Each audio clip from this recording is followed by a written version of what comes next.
할렐루야. 우리 하나님을 찬송하면서 하나님의 말씀을 공부하도록 하겠습니다.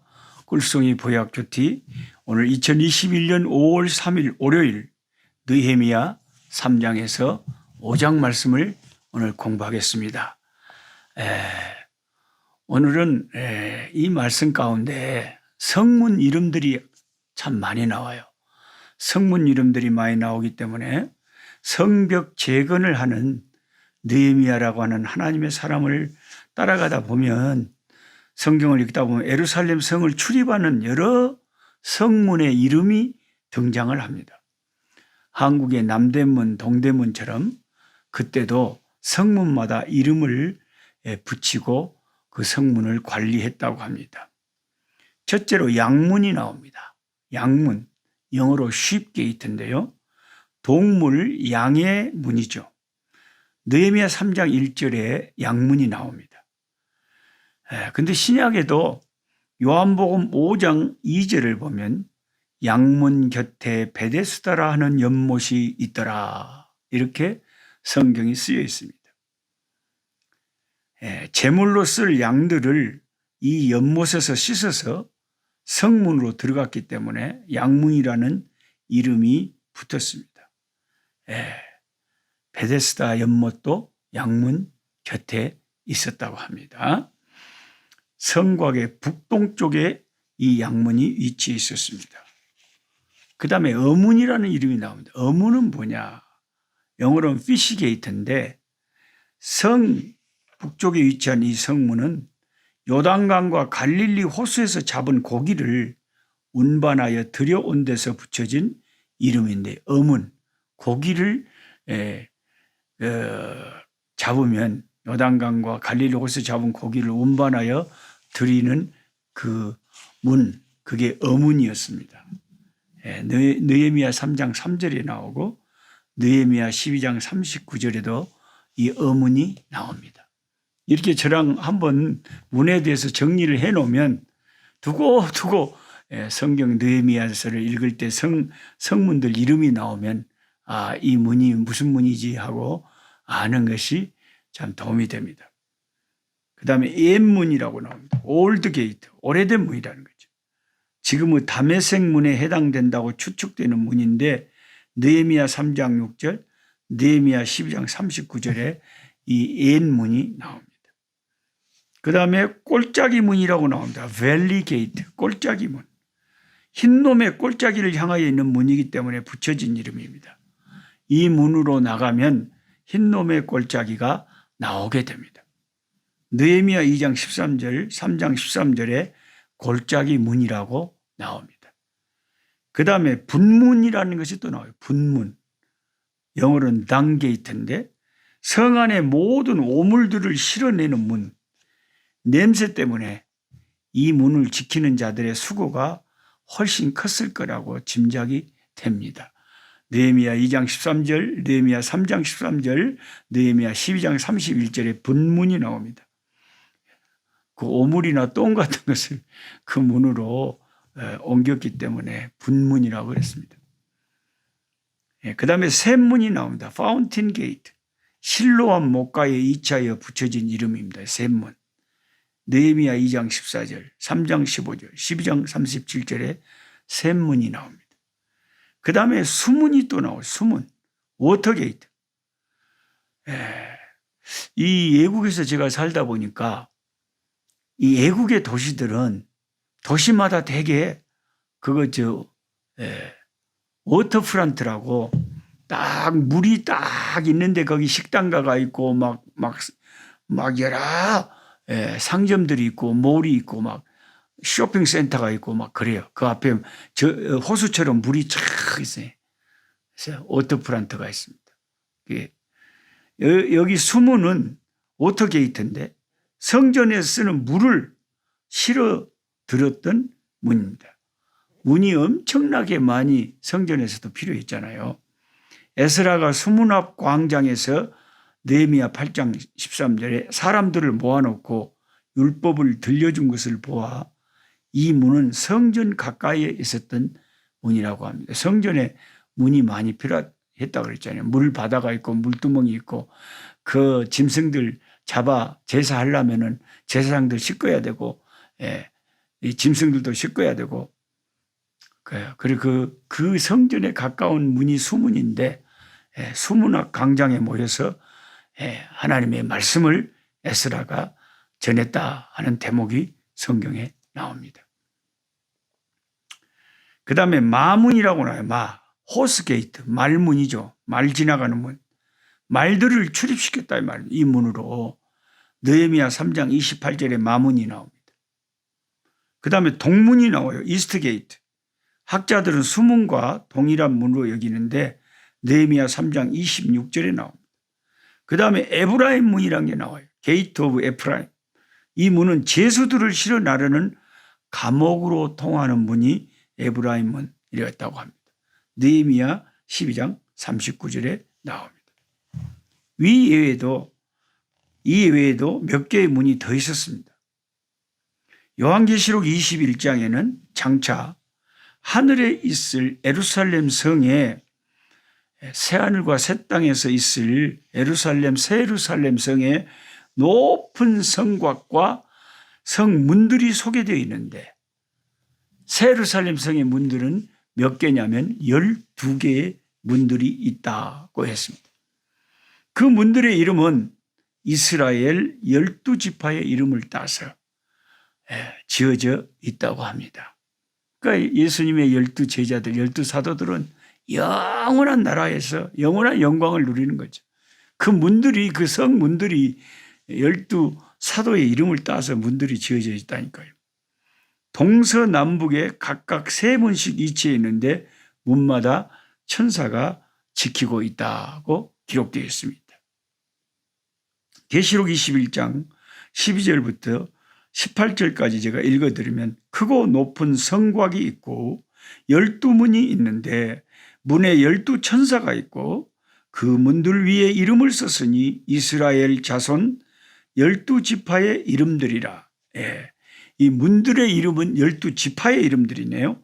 동쪽의 세 문, 북쪽의 세 문, 남쪽의 세 문, 서쪽의 세 문이니 그 성의 성곽에는 12기초석이 있고 그 위에는 어린 양의 12사도의 12이름이 있더라. 성의 성곽에 12기초석이 또 있다는데 그 12기초석의 이름에 12사도의 이름이 있네요. 제가 조금 전에 잠깐 말실수를 제가 했는데 정정하겠습니다. 12문은 이스라엘 12지파의 이름을 따서 문이 있답니다. 12지파. 이스라엘의 12지파의 이름을 따서 새 예루살렘의 문들이 있고요. 12기초석이 또 있는데 그것에는 12사도의 이름이 기록되어 있다. 이렇게 되어 있습니다. 그 성곽은 벽옥으로 쌓였고 그 성은 정금인데 맑은 유리 같더라. 맑은 수정 같은 유리 같은 그 바다가 쫙 보좌 앞에서 있다고 했습니다. 그리고 그 강가에 생명나무가 있는데 그 열매를 따면 영생하도록 그 열매가 신비한 그런 것을 제공한다고 합니다. 그 우리가 참 상상할 수 없는 영광스러운 그 거룩한 성이 우리를 기다리고 있습니다. 수정같이 맑고 밝은 저 유리바다 하나님의 보좌 앞이 그곳이로다. 유리바다 건너편에 있는 성도들 그가 또한 수정같이 맑고 밝도다. 아멘. 우리도 멀지 않아 이 세상 떠나서 정금으로 된 황금성에 이르고 12문들 중 한 성문을 통과하여 새 예루살렘 성 안으로 발을 내디딜 것입니다. 찬송가에는 이스턴 게이트라고 되어 있어요. 동문으로 우리가 통과한대.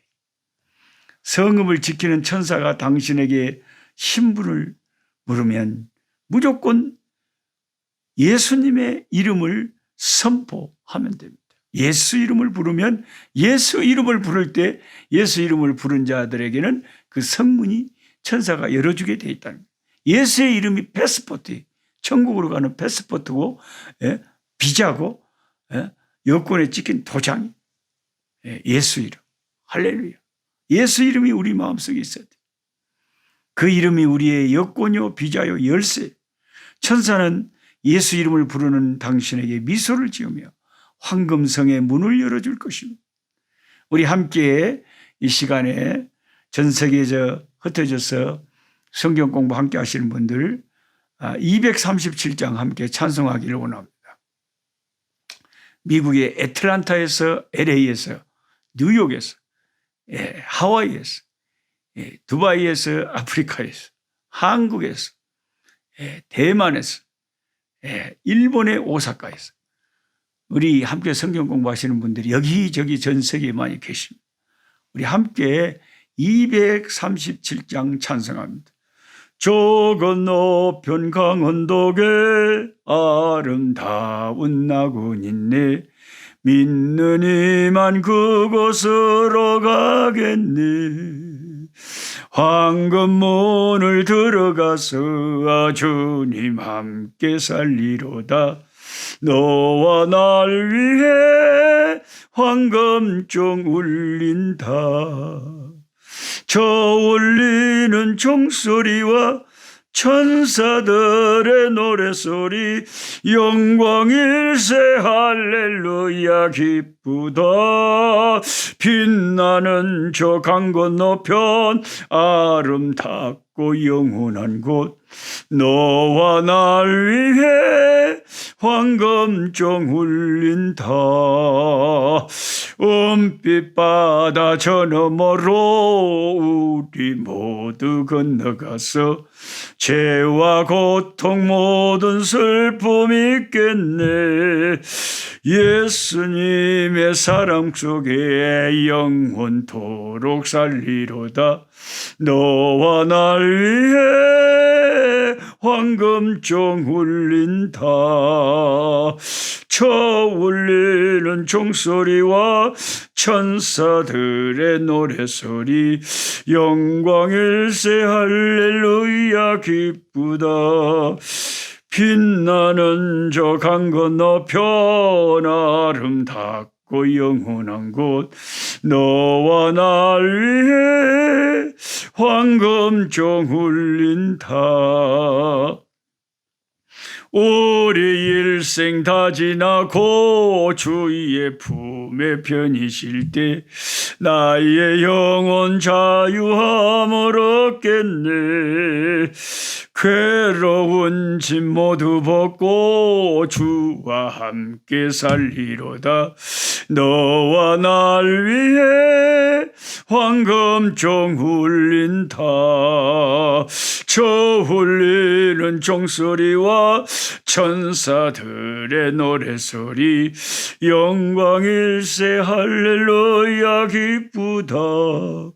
빛나는 저 강 건너편 아름답고 영원한 곳, 너와 날 위해 황금종 울린다. 제가 찬송가를 안 보고 그냥 가사만 보고 불러버리니까 음정이, 그날에도 노래를 못 부른다다가 음정이 조금 아리삼삼하니 틀려갖고 좀 미안하기는 합니다만은, 노래 잘하시는 여러분들이 제대로 잘 찬송을 부르신 줄 압니다. 참 우리가 그 성전의 성벽, 성문들, 이걸 생각하니까 새 예루살렘 성이 생각이 나고 요한계시록이 생각나고, 그리고 우리가 들어갈 그 시온성, 그 천국이 생각이 나서 저절로 찬송이 불러졌습니다. 노 목사님 못하는 노래를 갖고 그렇게 했습니까? 그렇게 뭐라고 하지 마시고, 우리가 음정은 조금 들려도 찬송을 늘 불러야 되겠습니다. 아멘. 그 다음에 이제 그 방해꾼들이 항상 하나님의 일을 이렇게 하는 충성된 종들 앞에는 방해꾼들이 항상 나서요. 느헤미야가 마침내 아닥사스다 1세의 공식 조서를 손에 쥐고 주전 445년 당당히 예루살렘으로 귀환하는데, 그가 수사에 위치한 수상궁에서 출발하여 예루살렘으로 돌아오는 여정은 만만치 않은 거리였다고 합니다. 그럼에도 불구하고 그의 발걸음은 가벼웠을 것이고 더할 나위 없는 기쁨으로 고향 땅을 향하여 나아갔습니다. 이 기쁨의 순간에 성경은 앞으로 발생하게 될 문제를 복선으로 미리 보여줍니다. 느헤미야 2장 10절에는 느헤미야가 예루살렘으로 향한다는 소문이 예루살렘 주변에서 정치적 입지를 굳히며 이스라엘 백성들을 압박하였던 사람들에게 심각한 근심거리가 된다고 쓰여 있습니다. 대표적인 이 방해꾼들은 호른 사람 산발랏, 바벨론식 이름을 가진 자로 당시 사마리아를 통치하던 총독이 산발랏이었습니다. 사마리아는 아수르에 의하여 주전 722년 함락된 뒤 정치적으로 메소포타미아와 시리아 주민들을 강제 이주시키므로 이민자들과 이스라엘 백성들 간의 혼혈 민족으로 지역이 형성되고 말았습니다. 혼혈이었음에도 불구하고 사마리아 사람들은 자신들의 정체성은 유대인이라고 생각을 하고 유대 땅에 대한 고난을 주장했습니다. 결국 산발랏은 이전에는 정치적으로 유다에 대하여 지속적인 간섭이 쉬웠는데 아닥사스다의 조서를 들고 등장한 느헤미야로 말미암아 더 이상 그 예루살렘을 간섭할 명분이 상실되는 문제로 자기가 정치적으로 손해를 볼 것 같으니까 그를 대적하는 자가 되었다고 합니다. 오늘날도 정치적인 이해관계가 이게 서로 상충되고 이해관계가 얽히게 되면 다툼이 일어나게 되는 거죠. 예루살렘을 둘러싼 사방의 공격적이고 위협적인 압박에도 불구하고 느헤미야는 당당히 예루살렘으로 입성합니다. 예루살렘으로 돌아온 느헤미야는 이제 싹 조용히 상황을 정중동으로 살펴본 다음에 그리고는 이스라엘 백성들을 조용히 불러서 예루살렘 성벽 재건에 대하여 이제 사람들을 모아 논의를 합니다. 느헤미야의 예루살렘 입성과 성벽 재건에 대하여 불편함을 느꼈던 산발랏, 도비야, 게셈은 의도적으로 느헤미야를 비롯한 이스라엘 백성들을 향하여 비웃고 업신여기고 위협을 합니다. 그리고 이 방해는 지속적으로 쉬지 않고 증폭됩니다. 꼭 옛날에 예루살렘 성전 재건할 때 스룹바벨과 제사장 예수아가 성전 재건하려고 할 때에 그렇게 힘들게 방해했던 것이나 또 이제 성벽을 재건하고 성문을 재건하려고 하니까 또 똑같은 일이 벌어지고 있습니다. 그런데 그때마다 느헤미야는 하나님 앞에 기도로 그들의 악행을 기도로서 아뢰면서 결코 물러서지 않습니다. 한 손에 칼을 들고 한 손에 건축 장비를 들고 일을 합니다. 결국 기도와 헌신으로 생명 걸고 성벽 재건에 힘쓴 결과 숱한 난관을 뚫고 전에 성전 재건할 때는 건 16년 가까이 성전 재건이 중단됐었잖아요. 그런데 선지자 학개하고 스가랴가 일어나서 참 하나님의 말씀을 받아서 격려하니까 다시 이제 그게 재개돼 가지고 4년 만에 완공을 해냈는데 느헤미야는 다릅니다. 아무리 방해를 해도 결코 쉼 없이 한 손에는 칼을 들고 한 손에는 장비를 들고 밤낮으로 이렇게 성벽을 재건하는 것을 끝까지 밀어붙여서 마침내 성벽을 완성하게 되는 것에 이르게 된다는 것입니다. 오늘 또 이렇게 하나님 앞에 귀하게 쓰임받고 하나님 앞에 담대하게 어떤 난관도 브레이크 스루 돌파하고 뚫고 하나님의 나라와 복음과 우리 아버지의 영광을 위하여 헌신하는 느헤미야의 이 담대하고 충성된 모습을 보면서 너무나 우리의 마음이 기쁘고, 이런 충성된 종들은 추수하는 날에 얼음 냉수같이 주인의 마음을 시원하게 하는, 우리의 주인이신 하나님이 느헤미야의 모습을 보고 얼마나 마음이 시원했겠습니까? 우리도 저절로 박수가 쳐지지 않습니까? 저와 여러분, 이 시대의 에스라와 느헤미야와 같이 하나님의 나라와 선교와 복음과 교회를 위해서 충성되고 헌신된 그런 종들로 쓰임받기를 소망합니다.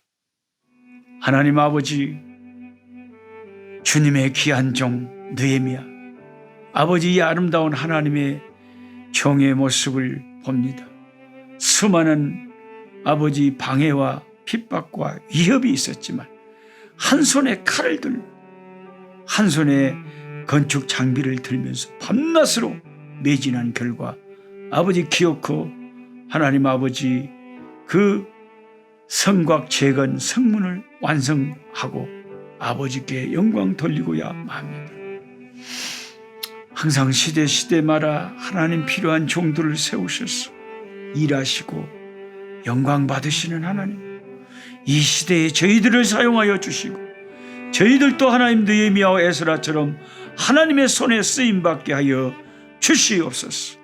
사용하여 주옵소서. 예수님의 이름으로 기도하옵나이다. 아멘. 약한 자 힘주시고 강한 자 바르게 주 혼자 정택함이 주님의 뜻이라.